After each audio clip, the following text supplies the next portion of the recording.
Magandang umaga po, ngayon ay araw ng Martes, June 28, 2016.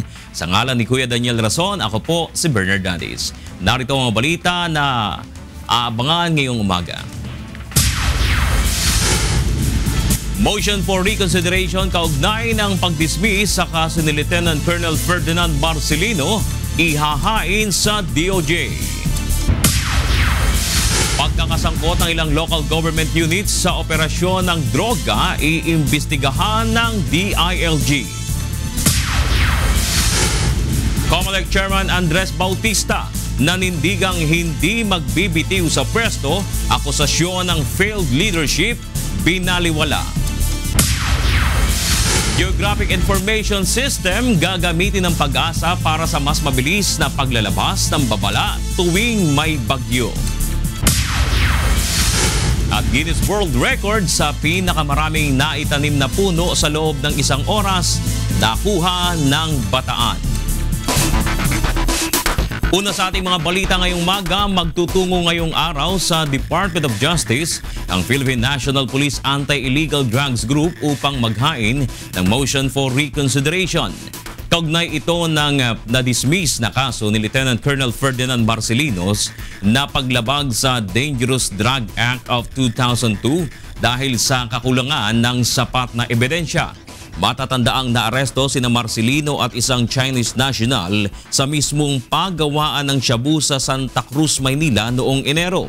Subalit dinismiss ng DOJ ang kaso laban sa dalawa dahil sa umano'y kabiguan ng operatiba na patunayan ang pagkakasangkot ng mga ito sa operasyon ng iligal na droga.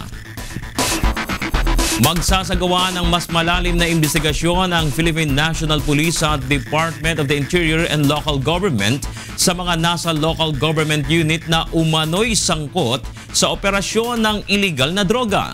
Narito ang hataw na balita ni Lea Ilagan. Ibinunyag ni outgoing DILG Secretary Melcinen Sarmiento ang natanggap niya mga intelligence report ukol sa pagkakasangkot ng ilang local government units sa operasyon ng iligal na droga sa bansa. Ito'y kasunod ang deklarasyon ni President-elect Rodrigo Duterte na may 35 mga LGU ang sangkot sa iligal na droga. Ayon kay Sarmiento, nagsagawa na ang Philippine National Police ng surveillance ukol dito. Merong na-validate and kung minsan makikita mo na nagkakainggitan doon sa baba. Then meron ding lumabas naman na positive at we launched police operations that led to some arrest. May mga naririnig ka, but this has to be validated. Alam niyo naman po na for something to hold water in court, kailangan po matibay na matibay ang inyong preparasyon. Kasing iba rin nito, pag sinicheck mo, meron ding ibang, yung kalaban niya sa politika, na gumagawa rin ng kung ano-anong issue against sa kanyang opponents. Sinabi pa ni Sarmiento, kung may matibay na ebidensya laban sa mga kawani ng LGU ay marapat lamang ito na masampahan ng kaso at mapanagot sa batas. Kailangan arestuhin. Kung talagang mga defile, huwag tayong mag-alangan doon. Lea Ilagan, UNTV News, Worldwide.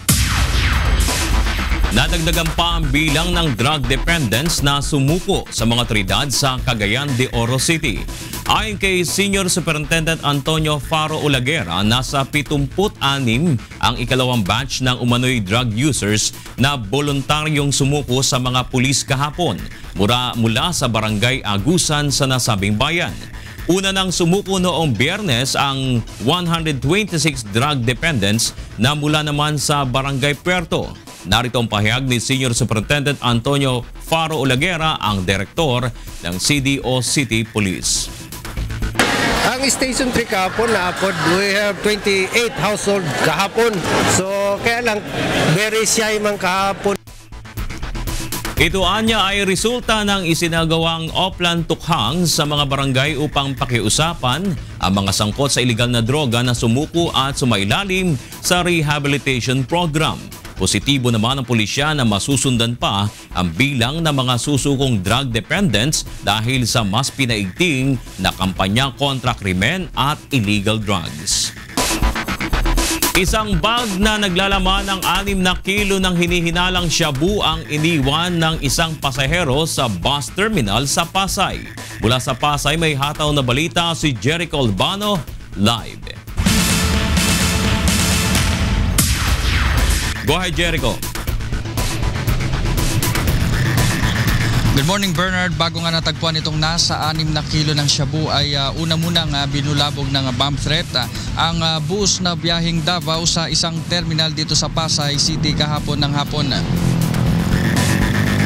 Ayon sa mga operatiba ng Pasay Police, nakatanggap sila ng tawag na nagsasabing may bomba sa isang bus sa naturang terminal.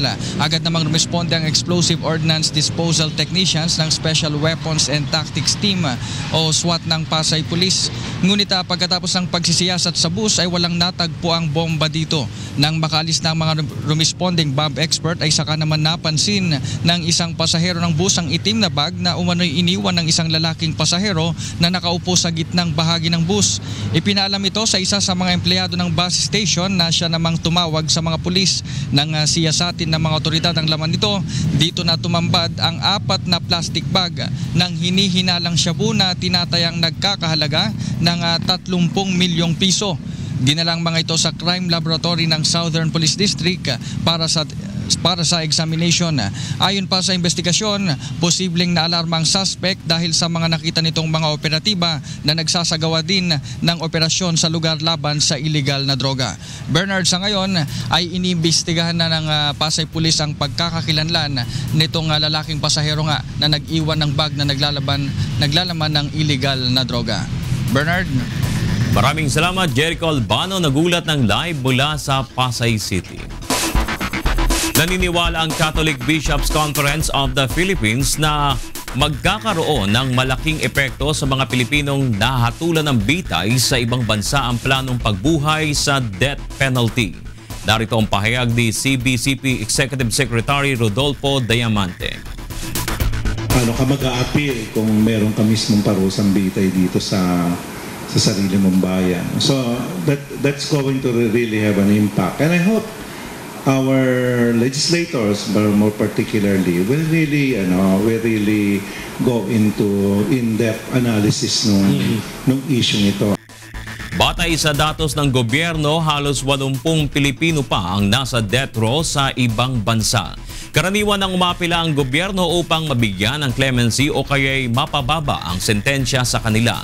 Ayon naman sa mga sumusuporta sa death penalty, dapat ipaubaya na lamang sa papasok na administrasyon ang paghanap ng solusyon sa ganitong sitwasyon. Kinilala ng Armed Forces of the Philippines ang pagsisikap ng Aquino Administration upang maiangat ang moral ng AFP. Narito ang hataw na balita ni Rosa Licos. Sa huling pagkakataon, ginawaran ng military parade ng mga tauhan ng Armed Forces of the Philippines si outgoing AFP Commander-in-Chief at President Benigno Aquino III. Nais kilalanin sa huling pagkakataon ng AFP ang pagsuporta at liderato ni Pangulong Aquino sa militar. Pumarada ang isang division-size contingents upang magbigay pugay kay Pangulong Aquino na nakatakdang bumaba sa pwesto sa Huwebes. Muling binigyang diin ng AFP na malaki ang nagawa ng Administrasyong Aquino upang paigtingin ang kapasidad, kakayahan at pataasin ang antas ng kredibilidad ng hukbong sandatahan kumpara sa mga nakalipas na administrasyon. Dahil sa kanyang malasakit sa ating kalagayan, napabuti ang ating kahandaan sa pagdating ng mga makabagong kagamitan na hindi lamang pangdigma, hindi lamang pangkapayapaan, kundi para na rin sa panahon ng sakuna. Tinatayang 68.95 billion pesos ang ginugol ng Administrasyong Aquino para sa 70 proyekto sa AFP Modernization Program. Kabilang dito ang acquisition ng mga bagong kagamitang pangmilitar tulad ng 2 FA-50 Golden Eagle jet fighter planes, C-295 medium lift aircraft, C-130 at iba pa. Gayunman, walang isinagawang flyby ng Air Force assets sa huling military parade dahil nais din ni Pangulong Aquino na maging simple lamang ang seremonya. Pinangunahan din ni Pangulong Aquino ang pagkilala sa mga tauhan ng militar na nagpamalas ng kagitingan at angking galing sa pagganap ng kanilang mga tungkulin. Sa huli, pinaalalahanan ni Pangulong Aquino ang hukbong sandatahan na manatiling kaisa at katuwang ng sambayanan sa pagpapanatili ng kalayaan at kapayapaan sa bansa. Hari nawa ay manatiling kaisa ng sambayanan ng ating sandatahang lakas. Tiwala ko sa patnubay ng pong may kapal, sa ating patuloy na pagtotoo sa ating mga boss at sa matibay nating paninindigan sa ating bandila ay makakapag-iwan tayo sa susunod na henerasyon ng mas ligtas, mas matatag at mas maunlad na Pilipinas. Rosa Licoz, UNTV News, Worldwide. Magang nagtungo sa Davao City Hall si incoming President Rodrigo Duterte upang dumalo sa huli niyang flag raising ceremony bilang alkalde ng lungsod. Nagpaalam at nagpasalamat siya sa mga empleyado ng 2 dekada niyang nakasama sa trabaho. Humingi rin siya ng dispensa kung hindi na siya agad malalapitan ng mga tao ngayon dahil sa mahigpit na Presidential Security Protocol. Muli namang tiniyak ni Duterte na isusulong niya ang kapakanan ng mga mahihirap at mahihinang sektor sa lipunan. Narito ang pahayag ni President-elect Rodrigo Duterte. Ang kanang akong giingon that my government is for the helpless, the hopeless, and the defenseless. Those are the words of my father. I just borrowed it from him. Hindi natatakot si incoming President Rodrigo Duterte na ma-impeach dahil sa mga pulisiyang planong ipatupad ng kanyang administrasyon. Narito ang pahayag ni President-elect Rodrigo Duterte. Because I was the person carrying the right message. Corruption in government, criminality. So tutuparin ko yan, baski sagasaan ko, baski sino. And I stake my honor, my life, and the presidency itself. Even if I lose it, pagka sinabi kong huminto kayo, impeachment na ka, go ahead. Wala may problema sa ako. I will insist what I promise to the people. Muling nanindigan si Duterte na mahigpit na ipatutupad ang curfew para sa mga minor de edad, oras ng liquor ban at pagbuhay sa death penalty para sa mga karumal-dumal na krimen.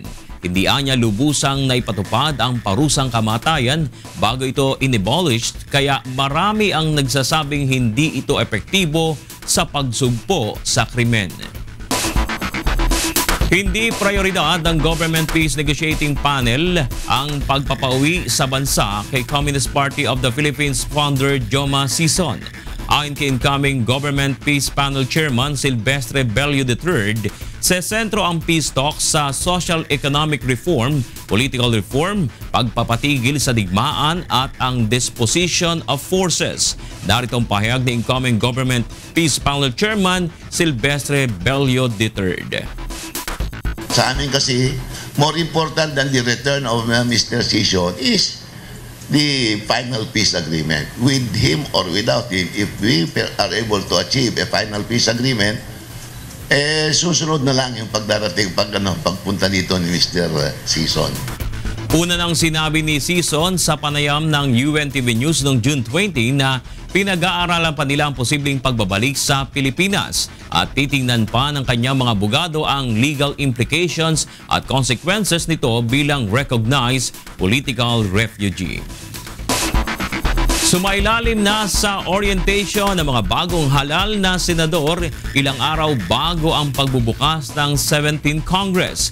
Kabilang dito sina Senator-elect Joel Villanueva, Sherwin Gatchalian at Risa Ontiveros, habang staff naman ni na Senator-elect Laila De Lima at Manny Pacquiao ang kumatawan sa kanila. Kabilang sa mga inilatag ng Senate Secretary, Sergeant at Arms at iba pang departamento ng Senado ay ang sistema sa paghahain ng panukalang batas, pulisiya sa loob ng sesyon, security measures, mga programa ng Senado at iba pang serbisyo.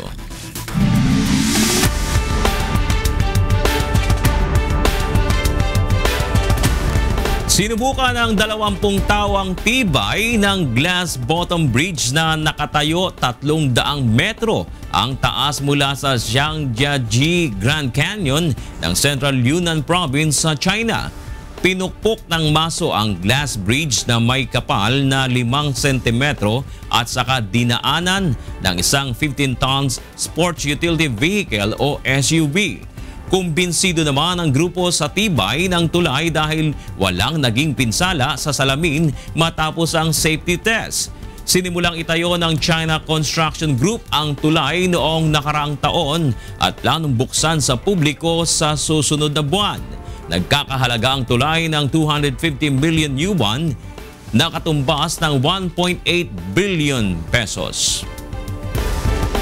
Binuksan noong Sabado sa ibabaw ng Lake Iseo, Italy ang The Floating Piers ni Bulgarian-born US artist Krzysztof Vladimirov. Maaring makapaglakad ng libre sa ibabaw ng lake sa pamamagitan ng 220,000 high-density polyethylene cubes. Ayon sa mga local authorities, nasa 250,000 tao na ang bumisita sa nasabing art installation at inasahang madaragdagan pa ito hanggang Hulyo 3. 2 taong pinagplanuhan ang The Floating Piers na nagkakahalaga ng 15 million euros o halos 800 million pesos. Para sa mga karagdagang balita, bumisita lamang sa aming website na untvweb.com. Samantala, narito ang mga dapat abangan sa susunod na paghataw ng mga balita. COMELEC Chairman Andres Bautista nanindigang hindi magbibitiw sa pwesto. Akusasyon ng failed leadership, binaliwala. Geographic Information System gagamitin ng PAG-ASA para sa mas mabilis na paglalabas ng babala tuwing may bagyo. Cashless payment sa mga bus sa Metro Manila planong ipatupad ngayong taon.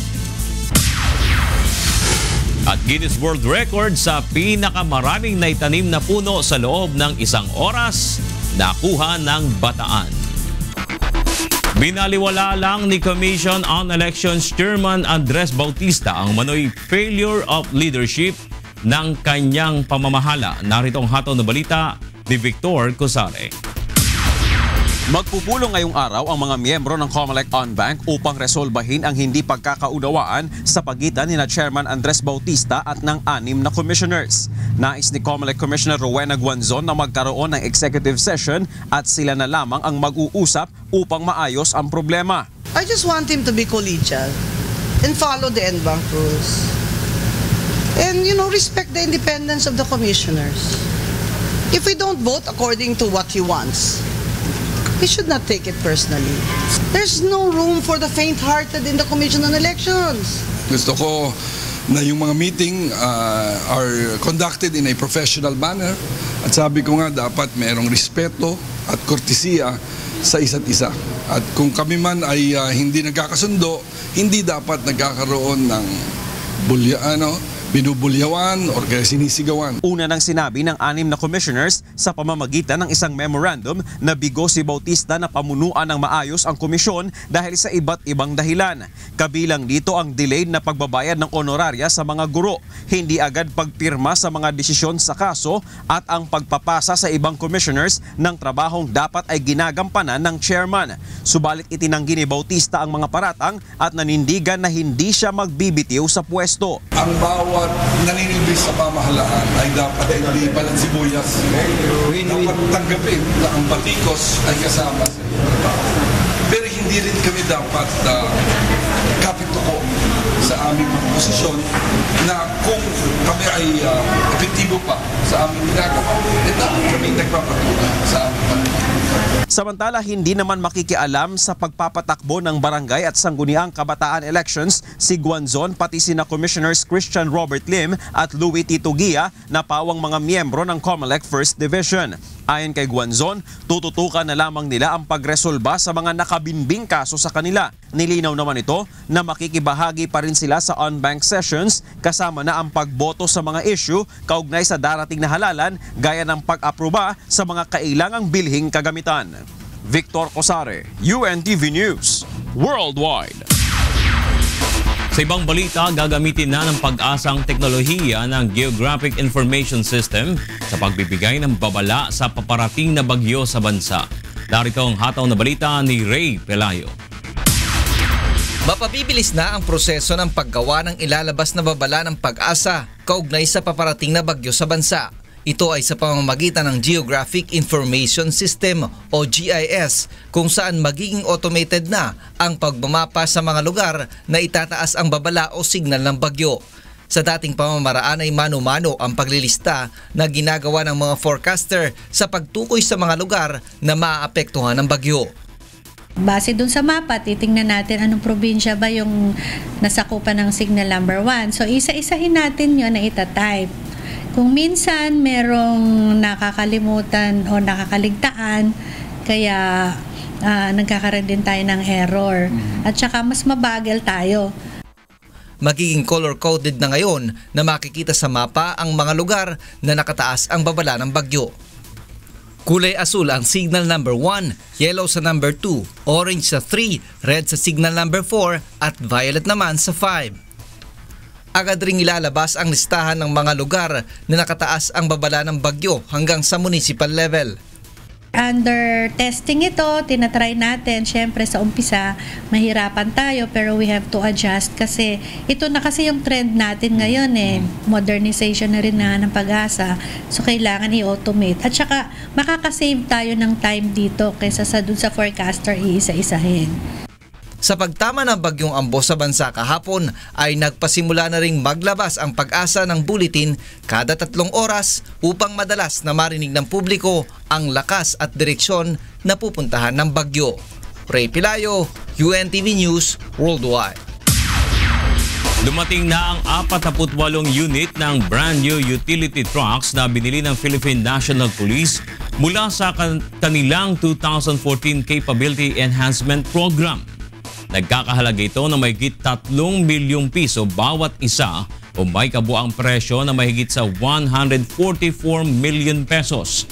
Mas mababa ito sa allocated budget ceiling na mahigit 250 million pesos. Ang mga bagong truck ay gagamitin sa troop movements at deployment at ibang special operations tulad ng civic actions, relief operations at search and rescue operations tuwing may kalamidad sa bansa. Narito ang pahayag ni PNP Chief Director General Ricardo Marquez. Ipamimigay yun sa mga police regional offices. When we move people, makita ninyo pag nagpunta rito yung Region 4, yung Region 3, Region 1, nakasakay sa mga buses. We rent out buses in the past. So ito, tigagalawa sila, bababawasan ng konti yung babayar nila mag-rent yung para sa transport expenses. Sinabi naman ni DILG Secretary Melson Sarmiento na tuloy-tuloy ang modernization program ng PNP kahit na wala na sila sa serbisyo dahil mayroon pang parating na sasakyan na bahagi naman ng PNP 2015 at 2016 Capability Enhancement Program. Nagbigay ng libreng bakuna ang City Health Office sa mga mag-aaral sa Cabanatuan City. Ito ay bilang tugon sa patuloy na pagtaas ng kaso ng dengue sa lungsod. Narito ang hataw na balita ni Grace Doctolero. Patuloy nang tumataas ang kaso ng dengue sa Cabanatuan City. Sa tala ng City Health Office, 166 nang naitalang kaso mula Enero hanggang Hunyo 2016.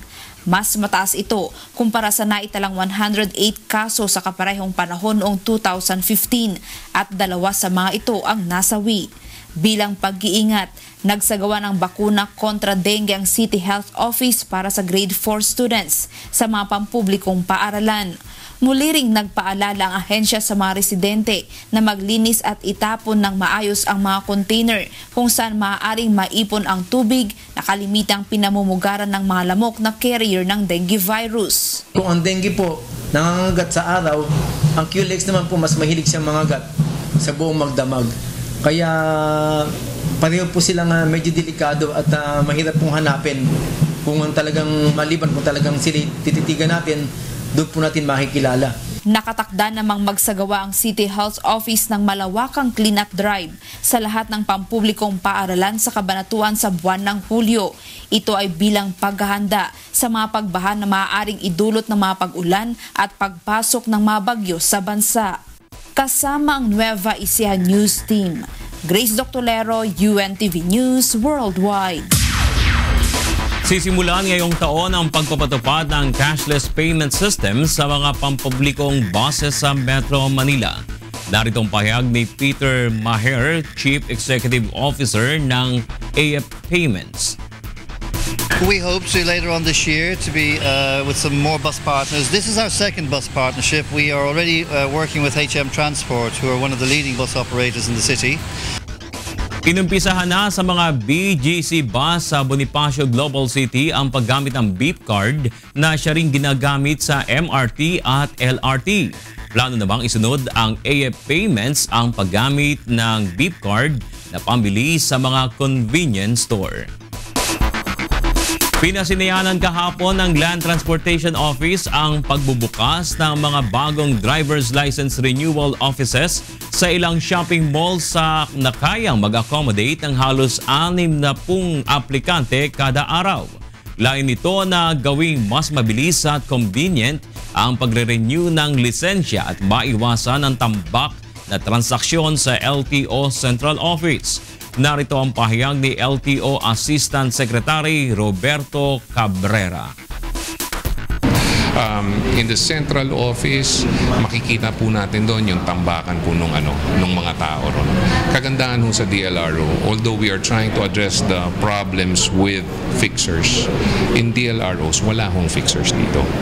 May guard ho doon, nabubugaw ho sila dyan. So, sa kasalukuyan ay mayroong mahigit na 25 renewal centers sa iba't ibang mall habang nasa 50 branches pa ang inasahang muling magbubukas ngayong 2016. Nagpapatayo ang PNP sa loob ng Campo Crame ng one-stop shop para sa pagpoproseso ng pagkuha ng lisensya ng baril.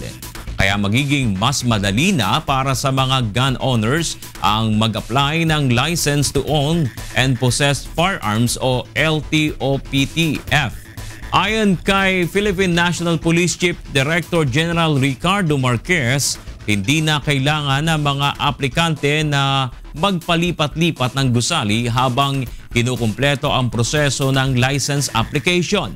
Magkakaroon din anya ng katulad na setup ng mga regional offices para hindi na kailangang lumuwas ng mga taga-probinsya sa Maynila upang kumuha ng LTOP. Narito ang pahayag ni PNP Chief Director Ricardo Marquez. Giving back to the industry a part of what they have been paying to us. A building like this that will provide them not only the facility and ease of transacting business, but in many ways ay maramdaman nila na the PNP is taking care of them. Tututukan ng Department of Agriculture ang 10 pinakamahihirap na probinsya sa bansa bilang bahagi ng misyon ng ahensya na itaas ang food production. Sa ilalim ng Special Area for Agricultural Development, pagtutuunan ni incoming Agriculture Secretary Manny Piñol ang mga programa upang matugunan ang problema sa produksyon ng pagkain. Batay sa datos ng Philippine Statistics Authority, kabilang sa mga probinsyang may pinakamataas na poverty incidence per family ay ang Lanao del Sur, Eastern Samar, Apayao, Maguindanao, Zamboanga del Norte, Sarangani, North Cotabato, Negros Oriental at Northern at Western Samar. Babantayan ng Department of Environment and Natural Resources ang karagdagang 6 na water sources na isinama sa listahan ng Water Quality Management Areas o WQMA. Ito'y upang maproteksyonan ang mga ito sa polusyon at madagdagan ang mapagkukunan ng malinis na tubig sa bansa. Kabilang sa mga bagong isinama sa listahan ng WQMA ang Nagilian River System sa La Union, Cañas, Maalimango River sa Cavite, Ayala River sa Zamboanga City, Tauloan River Basin sa Misamis Oriental, Calomo River sa Davao City at Lake Cebu sa South Cotabato.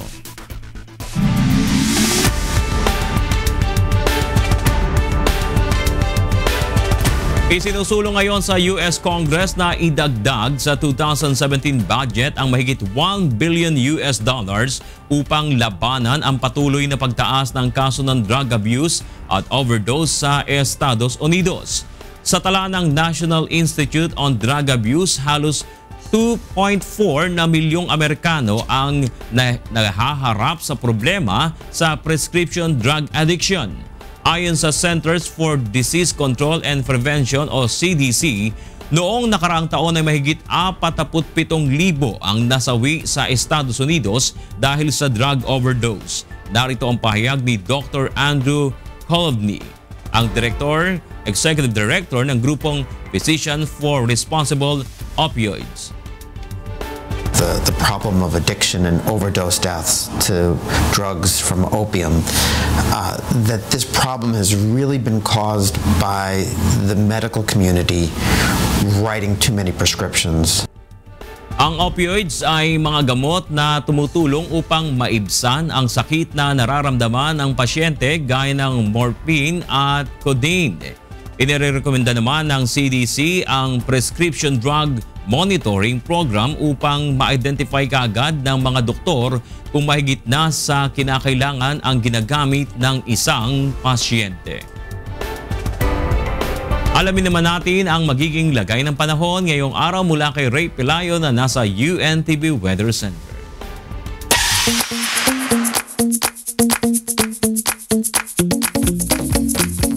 Good morning, Ray. Good morning, Bernard. Good morning, Kuya Daniel, sa ating mga kasambahay.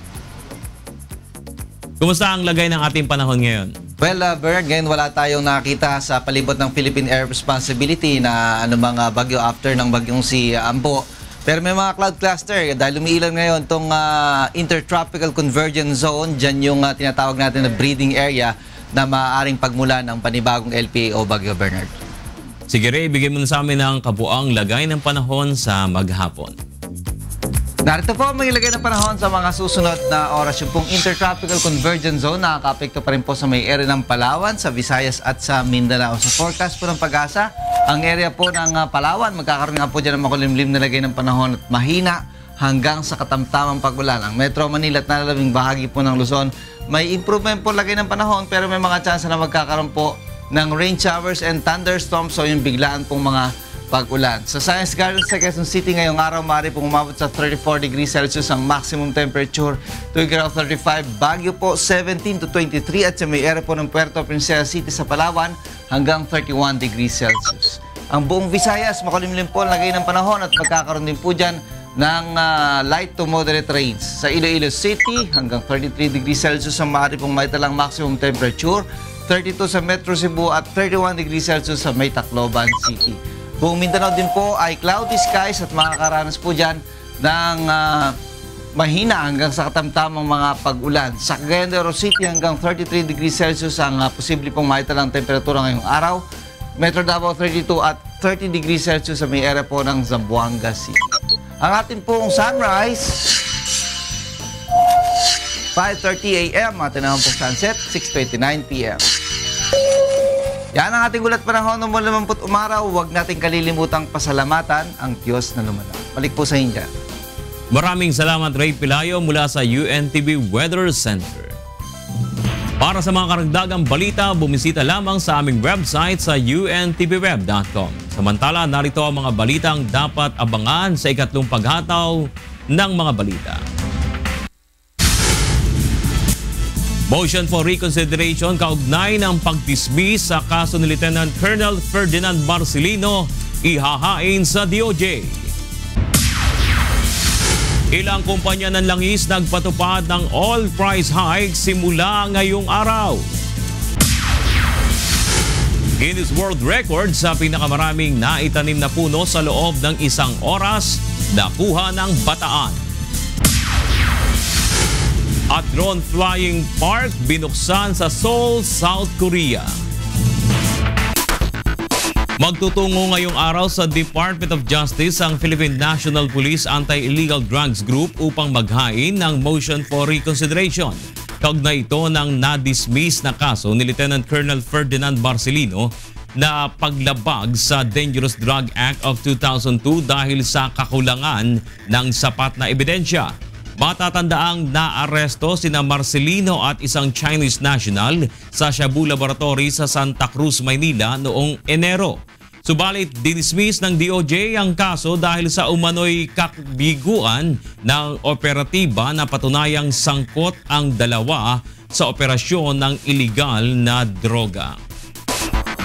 Inihayag ni outgoing Interior and Local Government Secretary Melson Sarmiento ang natanggap na mga intelligence report kaugnay sa pagkakasangkot ng ilang local government units sa operasyon ng iligal na droga sa bansa. Ito kasunod ng deklarasyon ni President-elect Rodrigo Duterte na may 35 LGU ang sangkot sa iligal na droga. Ayon sa kalihim, magsasagawa ng mas malalim na investigasyon ng DILG at ang Philippine National Police ukol dito. Narito ang pahayag ni outgoing DILG Secretary Melson Sarmiento. May mga naririnig ka, but this has to be validated. Alam niyo naman po na for something to hold water in court, kailangan po matibay na matibay ang inyong preparasyon. Kasi iba rin nito, pag sinicheck mo, meron ding ibang, yung kalaban niya sa politika, na gumagawa rin ng kung ano-anong issue against sa kanyang opponents. Nagpaalam na at nagpasalamat si President-elect Rodrigo Duterte sa mga empleyado sa Davao City Hall na 2 dekada niya ring nakasama sa trabaho. Sa kanyang talumpati kahapon, inihayag ni Duterte na hindi siya natatakot na ma-impeach sa pwesto dahil sa ipatutupad niyang mga polisiya. Kabilang narito ang curfew para sa mga minor de edad, oras para sa liquor ban at ang pagbuhay sa death penalty. Narito ang pahayag ni incoming President Rodrigo Duterte. Because I was the person carrying the right message. Corruption in government, criminality. So tutuparin ko yan, baski sagasaan ko, baski sino. And I stake my honor, my life, and the presidency itself. Even if I lose it, pagka sinabi kong huminto kayo. Impeachment na ka, go ahead. Wala may problema sa ako.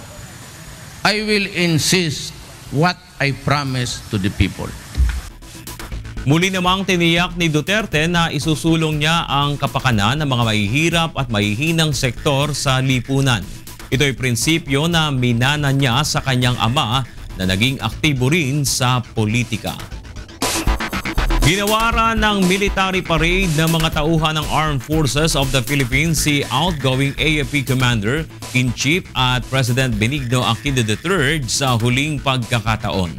Ayon sa AFP, malaki ang nagawa ng Administrasyong Aquino upang paigtingin ang kapasidad, kakayahan at pataasin ang antas ng kredibilidad ng hukbong sandatahan kumpara sa mga nakalipas na administrasyon.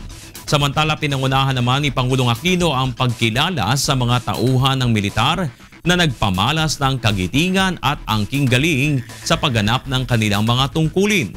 Pinalalahanan din ito ang hukbong sandatahan na manatiling kaisa at katuwang ng sambayanan sa pagpapanatili ng kalayaan at kapayapaan sa bansa. Pakinggan natin ang pahayag ni Pangulong Aquino. Hari nawa ay manatiling kaisa ng sambayanan ng ating sandatahang lakas. Tiwala ko sa patnubay ng pong may kapal, sa ating patuloy na pagtotoo sa ating mga boss at sa matibay nating paninindigan sa ating bandila ay makakapag-iwan tayo sa susunod na henerasyon ng mas ligtas, mas matatag at mas maunlad na Pilipinas. Nagpatupad ng dagdag presyo sa mga produktong petrolyo ang ilang kumpanya ng langis ngayong araw. 65 centavos ang nadagdag sa presyo ng kada litro ng gasolina ng Shell, Sea Oil at Petron. 40 centavos naman sa diesel at 35 centavos naman ang dagdag presyo sa bawat litro ng kerosene. Nagpatupad rin ng kaparehong price increase ang Eastern Petroleum, Phoenix at PTT Philippines, ngunit walang naging paggalaw sa halaga ng kanilang kerosene. Samantala, ayon sa Department of Energy, hindi pa ramdam sa Pilipinas ang epekto sa presyo ng petrolyo ng pagkalas ng United Kingdom sa European Union. Ngunit posibleng maging sanhi ito ng pagbaba ng halaga ng mga produktong petrolyo sa susunod na linggo. Silipin naman natin ang sitwasyon ng trapiko sa mga oras na ito mula kay Monoxon gamit ang UNTV drone na nagsisilbing mata sa himpapawid. Pinalilipad ang ating Kaap licensed pilot live. Good morning, Mon. Kumusta ang sitwasyon niya? Yes, magandang umaga, Bernard. Good morning, Kuya, at sa ating mga kasambahay. Bigyan muna natin ng gabay itong ating mga kababayan na bibiyahe po sa oras na ito, lalo na rush hour. Tingnan natin, traffic na ba sa EDSA?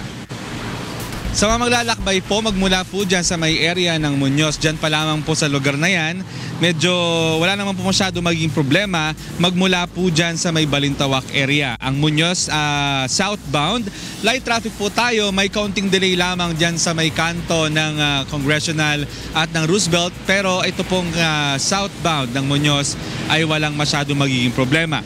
Gayun din naman, dun po sa mga pabalik naman ng Balintawak at Monumento na magmumula po dyan sa may Muñoz, light traffic po tayo sa oras ito at walang magiging problema. Tingnan naman natin ang EDSA PhilAm. Sa mga sasakay po ng MRT, may konting delay po dyan sa may tapat ng istasyon ng North Avenue, pero makalagpas po dyan ang MRT North Avenue Station at EDSA southbound. Magmula po dyan ay walang maging problema. Maluwag po ang daloy ng trapiko, kasama na rin po ang EDSA Quezon Avenue. Tuloy-tuloy po yan sa may area naman ng Nia Road. Subalit, pagdating po natin ng Cubao area, starting pa lamang ng Kamuning, mabagal na po ang daloy ng mga sasakyan. Tuloy-tuloy na po yan hanggang sa may area ng Campo Crame, dyan sa may Ortigas, dyan po sa may area ng Mandaluyong, kasama na rin ang Orense, Buendia at Ayala. Samantala, yung pabalik naman po dito sa may kabilang side, wala po maging problema, maluwag po ang northbound lane ng EDSA PhilAm. Silipin naman natin ang isang live point sa may Baclaran Coastal. Mula po sa Baclaran, papunta po ng Heritage o Baclaran Heritage going po ng Baclaran Coastal. Heavy traffic na po ngayon sa oras na ito. Ingat po tayo dyan dahil medyo maipit po tayo sa daloy ng mga sasakyan kung dyan po kayo dadaan. From Baclaran naman, Coastal going to Baclaran Heritage, light to moderate, wala po masyado maging problema. May konting delay lamang dyan sa mga congested points po sa lugar ng Baclaran Coastal. Silipin naman po natin ang area ng C5 E-Road. Going to Makati po, heavy traffic na po ngayon sa oras na ito. Samantalang yung kabilang side naman, going po ng Libis, Quezon City, moderate traffic naman dahil po sa volume ng mga sasakyan, mabagal po ang galaw ng trapiko sa oras na ito dyan sa area na yan. Tingnan naman natin ang Espanya Avenue, dyan po sa may Maynila. Lahat po ng papunta po ng Quiapo, moderate to heavy na po ang Espanya sa oras na ito. Marami po ang papasok sa eskwela at sa trabaho sa lugar na yan. Samantala, going to Welcome Rotunda naman, mula po dyan sa Espanya, walang magiging problema sa oras na ito. Ayan, paalala rin, no, iwasan po natin ngayong araw na ito ang paligid ng Ultra dyan po sa may Philippine Sports Arena. Meron pong activity dyan. Kaya kung ayaw nyo po maipit sa traffic, huwag na po kayong pupunta sa lugar na yan dahil sigurado po maya-maya lamang ay napakabagal na ng daloy ng mga sakyan sa lugar na yan. Maalala sa ating mga kababayan, araw po ng Martes, lahat po ng sasakyan ng plate number nagtatapos sa number 3 at 4, bawal po sa lahat ng lansangan sa Metro Manila. Maliban na lamang po kung window hours 10 a.m. to 3 p.m. Pero ang Makati at Las Piñas, buong araw po yan na nagpapatupad ng number coding. Yan ang traffic update. Balik sa Bernard. Maraming salamat, Monokso, nagulat ng live mula sa Quezon City. Magpupulong ngayong araw ang mga miyembro ng Comelec and Bank upang resolbahin ang hindi pagkakaunawaan sa pagitan ni Chairman Andres Bautista at ng 6 na commissioners. Nais ni Comelec Commissioner Ruwen Agbanzon na magkaroon ng executive session at sila na lamang ang mag-usap upang maayos ang problema. Narito ang magkasunod na pahayag ni na Commissioner Wen Aguanzon at Chairman Andres Bautista ng COMELEC. I just want him to be collegial and follow the en banc rules. And, respect the independence of the commissioners. If we don't vote according to what he wants, he should not take it personally. There's no room for the faint-hearted in the Commission on Elections. Gusto ko na yung mga meeting are conducted in a professional manner. At sabi ko nga, dapat mayroong respeto at kortesiya sa isa't isa. At kung kami man ay hindi nagkakasundo, hindi dapat nagkakaroon ng binubulyawan o kaya sinisigawan. Samantala, hindi naman makikialam sa preparasyon ng barangay at sangguniang kabataan election si Aguanzon at iba pang commissioners na miyembro ng COMELEC First Division upang tutukan ang pagresolba sa mga nakabinbing kaso. Nilinaw naman ito na makikibahagi pa rin sila sa en banc sessions kasama na ang pagboto sa mga issue kaugnay sa darating na halalan gaya ng pag-apurba sa mga kailangang bilhing kagamitan. Tinulungan ng UNTV News and Rescue Team ang driver ng truck na nagtamo ng mga galos sa katawan matapos mabangga ng isa pang truck sa Valenzuela City kagabi. Alamin natin ang iba pang detalye mula kay Maki Libradilla live. Go ahead, Maki. Good morning, Bernard. Good morning, Kuya, at sa lahat ng ating mga kasambahay. Nirespondehan ng UNTV News and Rescue Team ang banggaan ng dalawang truck dito sa MacArthur Highway sa Valenzuela City pasado alas 10 kagabi. Sugatan ng driver ng isa sa mga truck na si Edwin Villanueva. Bukod sa mga galos sa iba't ibang bahagi ng katawan, iniinda rin nito ang namamagang tuhod. Agad naman itong nilapatan ng paunang lunas ng UNTV News and Rescue Team. Ayon kay Villanueva, biglang huminto ang sinusundan nitong truck kaya naman hindi agad siya nakapagpreno at bumangga sa likuran nito. Ayon naman sa driver ng isa pang truck na si Edwin Parapia, biglaan niya siyang pinahinto ng traffic enforcer sa lugar. Sa bigat umano ng truck ay hindi agad ito nakahinto. Subalit ayon sa traffic enforcer na si Reynaldo Centeno, masyado anyang malapit si Villanueva sa sinusundang truck kaya kahit nagpreno ito ay bumangga pa rin. Samantala, tumanggi namang magpadala sa ospital ang biktima. Yan muna ang mga huling detalye ng balitang aking tinutukan. Balik sa inyo sa studio. Maraming salamat, Maki Libradilla, nagulat ng dive mula sa Valenzuela City. Arestado ang isang miyembro ng Philippine Navy matapos mang-agaw ng cellphone sa Quezon City. Mula sa Quezon City, narito ang report ni Reynante Ponte. Live. Reynante. Yes, magandang umaga, Bernard, at sa ating mga kasambahay, at magandang umaga kay Kuya. Isang grade 9 pupil ang inagawan ng cellphone habang nakasakay sa pampasaherong jeep sa bahagi ng E. Rodriguez Avenue bandang alas 7 kagabi. Sa kwento ng magulang ng biktima, matapang na hinabol ng kanilang anak ang suspect at sa tulong ng mga concerned citizen ay nahuli ito. Dito na napag-alaman na miyembro ito ng Philippine Navy dahil sa mga nakitang ID. Kinilala ang suspect na si Petty Officer 3 Jesse Ortega, 44 anyos na taga Montalban, Rizal. Ayon kay Ortega, dala ng mahigpit ng pangangailangan kung kaya niya nagawa ang krimen. Naibalik naman ang iPhone 6 ng biktima, ngunit basag na ang screen nito matapos itapon sa kalsada. Samantala, sa sampahan ng kasong robbery snatching ang suspect. Inaalam na din, Bernard, na mga otoridad kung aktibo pa sa serbisyo sa Armed Forces of the Philippines ang suspect upang masampahan na rin ng kasong administratibo. Yan ang police report. Balik sa iyo, Bernard. Maraming salamat, Reynante Ponte, nagulat ng live mula sa Quezon City. Dumating na ang 48 unit ng brand new utility trucks na binili ng Philippine National Police mula sa kanilang 2014 Capability Enhancement Program. Nagkakahalaga ito ng mahigit 3 milyong piso bawat isa o may kabuang presyo na mahigit sa 144 million pesos. Mas mababa ito sa allocated budget ceiling na mahigit 250 million pesos. Ang mga bagong truck ay gagamitin sa troop movements at deployment at ibang special operations katulad ng civil actions, relief operations at search and rescue operations tuwing may kalamidad sa bansa. Narito ang pahayag ni outgoing PNP Chief Director General Ricardo Marquez. Ipamimigay yun sa mga police regional offices. When we move people, makita ninyo pag nagpunta rito yung Region 4, yung Region 3, Region 1, nakasakay sa mga buses. We rent out buses in the past.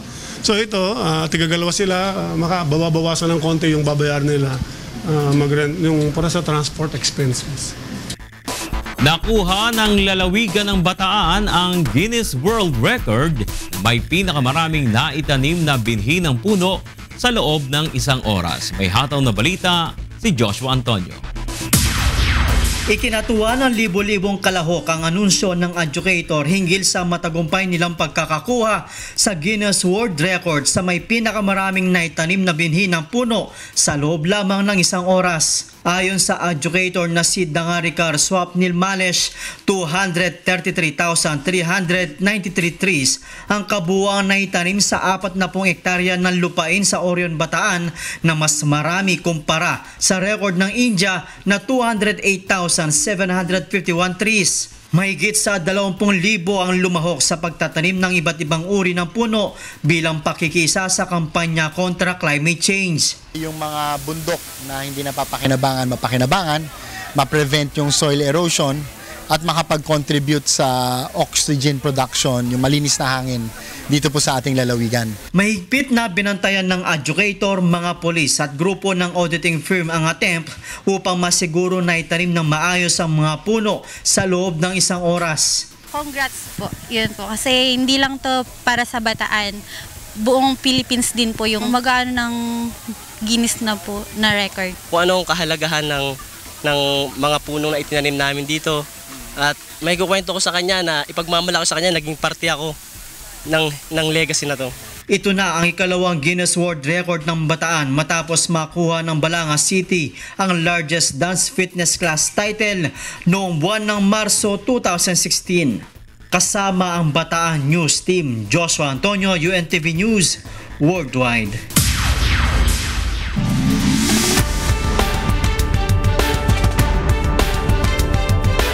Binuksan ng Seoul Metropolitan Government sa South Korea noong Sabado ang 27,000 square meter drone park malapit sa Han River. Dito maaaring makapagpalipad ng mga drone na may timbang na 12 kilo pababa at hindi tataas ang lipad sa 150 meters.